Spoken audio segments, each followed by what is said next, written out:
tant que le train va vers un idéal, un objectif clair, les hommes et les individus qui vont la conduire ne sont jamais ceux qui l'ont débuté. C'est en cela qu'on reconnaît un révolutionnaire. C'est que quand même au cours de la révolution, il y a des dissensions et qu'il est écarté, tant qu'il reste persuadé qu'il n'a pas été écarté pour que le projet s'écarte de l'idée originale, tant que le projet reste sur l'idée originale, il doit apporter son soutien, si tel est que son objectif, c'est que cet idéal aboutisse. Et c'est pour ça, on ne va pas revenir sur tout ce qui s'est passé.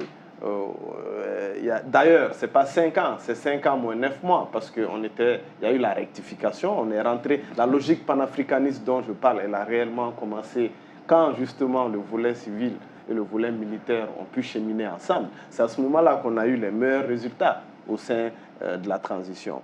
Et d'ailleurs, pour revenir toujours sur le bilan, j'ai cité les éléments géopolitiques, mais je vais revenir sur le bilan avec les aspects économiques.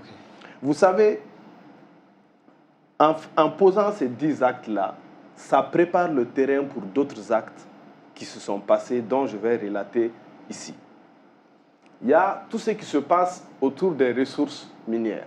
Comme vous le savez, il y a eu un nouveau code minier qui rehausse la participation de l'État.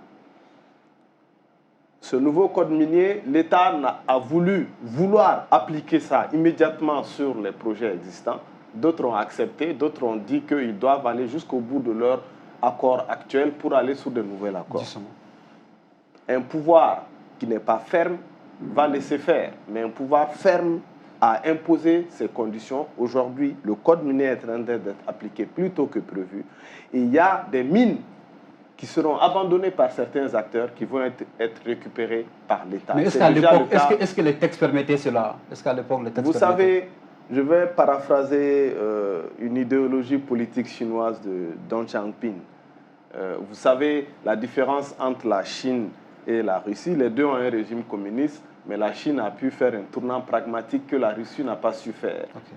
Et on posait la question à Deng Xiaoping, mais vos réformes et autres, ce n'est plus communisme. Vous êtes en train de favoriser le développement économique, les acteurs privés, mais vous avez perdu la tête. Il dit, peu importe la beauté du chat, pourvu qu'il attrape la souris. Peu importe la beauté du chat, pourvu qu'il attrape la souris. Moi, je souhaite que les ressources du Mali reviennent à l'État du Mali, qu'on nationalise toutes nos mines. C'est au pouvoir de le faire. Je n'attends pas du pouvoir qui me dise il y a telle loi qui le bloque. Enlève cette loi, va au but. C'est ça la différence entre nous et les Sissoko. C'est-à-dire que nous, nous regardons l'objectif et non la manière. Vous, c'est qui? Nous, les panafricanistes. Ah, d'accord. Nous allons droit à l'essentiel. Moi, je ne suis pas d'accord avec tout ce que la transition fait. C'est impossible, sinon je serais un robot. D'accord.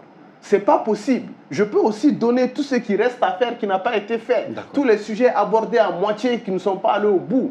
Même les sujets qui ont été mal abordés, on peut venir là-dessus. Mais c'est très important. Dans la suite logique des secteurs miniers, il y a la reprise, l'augmentation des parts de l'État dans les différentes sociétés où l'État s'était commencé à se retirer, dans la logique des plans d'ajustement structurel, des systèmes de Bretton Woods favorisés par les amis de Sissoko. Il y a la société Sotelma Malitaine. L'État est redevenu majoritaire en diminuant les parts de Maroc Télécom. La BNDA, on avait 2 partenaires, les Allemands et les Français, au nom de l'AFD. L'AFD est sorti, le gouvernement a récupéré. Ça, c'est pas possible si ces accords-là, ces différents textes-là, ces différents partis, si on n'avait pas changé de partenaire, changé de logique. D'accord.